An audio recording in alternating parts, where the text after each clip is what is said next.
திருப்பி நீ கொடுக்க நீ ஒண்ணா தந்தத பத்தா திருப்பி நிச்சயம் நான் தருவேன் வண்டியில மாமன் பொண்ணு ஓட்டுறவன் செல்ல கண்ணு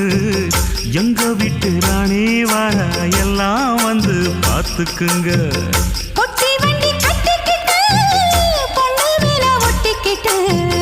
ராணிக்கு தராசா எங்க மாமே வரார் பார்த்துக்குங்க ஒட்டிக்க போற பொண்ணு ஒட்டிக்கிட்டா தப்பில்ல செல்ல கண்ணு தப்புன்னு யாரு சொன்ன கண்ணந்தொட்டு தாளத்தை போடு நல்ல அட அப்படி போட்டுக்க ஆசைய பார்த்துக்கட வண்டியில மாமன் பொண்ணு ஓட்டுறவன் செல்ல கண்ணு எங்க வீட்டு ராணி வர